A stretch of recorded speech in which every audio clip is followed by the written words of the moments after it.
Assalamualaikum pemirsa. Adakah tokoh Indonesia yang berjuang berkali-kali, kalah berkali-kali, dan maju lagi berkali-kali, kemudian kalah lagi, tapi tetap kuat dan tegar? Prabowo telah merasakan asam garam dunia politik Indonesia.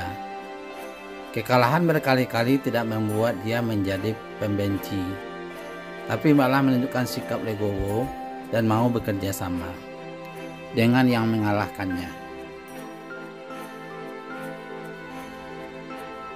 Jenderal TNI Purnawirawan Haji Prabowo Subianto lahir pada tanggal 17 Oktober 1951. Ayahnya bernama Sumitro Jojokusumo yang berasal dari Kebumen, Jawa Tengah. Sedang ibunya bernama Dora Mari Sigar atau yang dikenal dengan Dora Sumitro.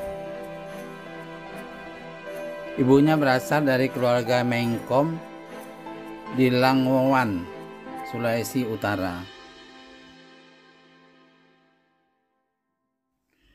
Pada bulan Mei tahun 1983, Prabowo mempersunting Siti Hadiati Haryadi yang merupakan putri dari Presiden Soeharto dan Ibu Tien Soeharto. Prabowo dan Siti Hadiati dikurniai seorang anak laki-laki yang dipanggil Didit. Akan tetapi pernikahan Prabowo dengan Putri Soeharto itu tidak berjalan sampai mereka tua. Tak lama setelah Orde Baru tumbang, keduanya berpisah pada tahun 1998. Anaknya Didit tumbuh di Boston, Amerika Serikat, dan memilih profesi sebagai seorang desainer yang berbasis di Paris, Prancis.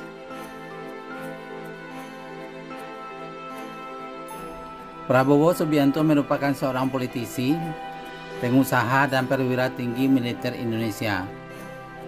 Prabowo berkarir di militer selama 28 tahun. Bermula pada tahun 1976, beliau mengawali karir militer di TNI Angkatan Darat sebagai seorang Letnan II setelah lulus dari Akademi Militer di Magelang. Melalui perjalanan karir yang panjang, pada Desember 1995, Prabowo diangkat sebagai Komandan Jenderal Kopassus dengan pangkat Mayor Jenderal.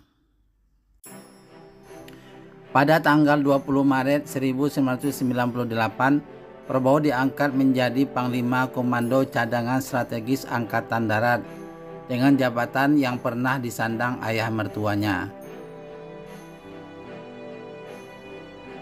Sayangnya perjalanan Prabowo Subianto tidak semuanya mulus.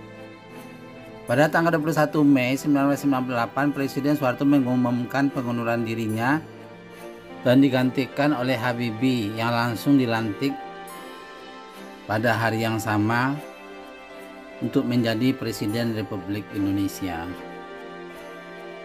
Pada tanggal 14 Juli 1998, Panglima ABRI membentuk Dewan Kehormatan Perwira yang menyelidiki Prabowo Subianto dengan bermacam-macam tuduhan. Dewan Kehormatan Perwira ini memutuskan bahwa Prabowo bersalah dan melakukan tindakan pidana ketidakpatuhan. Setelah Prabowo meninggalkan karir militer, beliau memilih mengikuti karir adiknya menjadi seorang pengusaha. Dalam dunia bisnis, Prabowo memiliki dan memimpin 27 perusahaan di negara Indonesia dan juga mancanegara.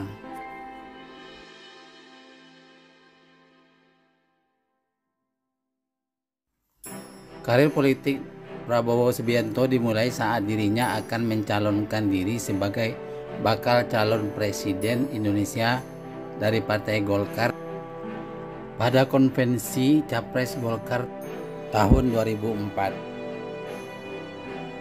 Meskipun lolos konvensi, tapi akhirnya Prabowo kalah suara dari Wiranto.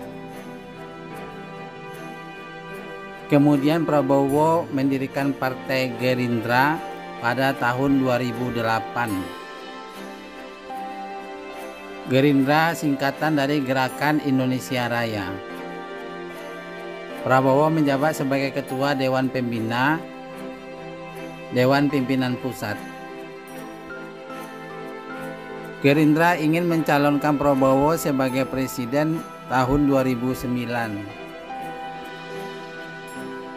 Tetapi setelah adanya proses tawar-menawar politik, Prabowo akhirnya bersedia menjadi calon wakil presiden Megawati Soekarno Putri.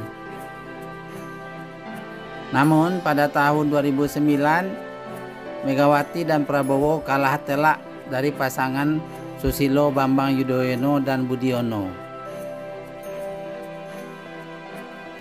Tidak putus asa, pada tahun 2014, Partai Gerindra menyatakan mengusung Prabowo sebagai calon presiden. Ketika itu beliau dipasangkan dengan Hatta Rajasa. Sultan Malarano berada dalam kelompok yang mendukung beliau. Kekalahan beliau terasa begitu pahit. Namun bagaimanapun harus diterima hasil yang telah ditetapkan.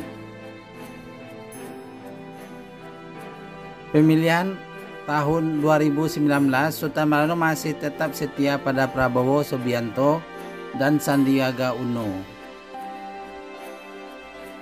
Kan untuk menang waktu itu rasanya sangat tinggi. Seolah kemenangan itu sudah ada di depan mata. Namun hasil tak sesuai harapan. Melalui proses demo yang panjang dan persidangan yang akhirnya beliau ditetapkan kalah, Pak Jokowi dilantik untuk yang kedua kalinya menjadi Presiden Republik Indonesia. Lalu terjadilah hal yang menggemparkan pendukung beliau. Pada tanggal 23 Oktober 2019, Prabowo dilantik oleh Presiden Jokowi untuk menjadi Menteri Pertahanan periode 2019-2024. Banyak pendukung beliau yang kecewa dan membenci beliau, tapi masih banyak yang tetap bersama beliau. Sultan Malarano bukanlah orang yang cepat cinta dan cepat benci. Bagi Sultan Malarano, benci tak akan bertahan lama. Tapi cinta gak semudah itu berubah menjadi benci. Saya masih memandang beliau sebagai orang baik, tegar dan pejuang sejati. Apakah Sultan Malarano akan memilih beliau pada tahun 2024? Tergantung calon yang lain. Mencintai tak harus memilih, kan? Bila ada lagi yang lebih baik menurut kita, karena kita akan memilih yang terbaik dari yang terbaik putra Indonesia. Namun kalau beliau terpilih menjadi presiden, berarti itu adalah impian yang tertunda pada tahun 2014 dan 2019. Bila beliau kalah lagi, semoga Allah berikan yang terbaik untuk beliau dan rakyat Indonesia. Demikian pemirsa pendapat Sultan Malarano. Assalamualaikum.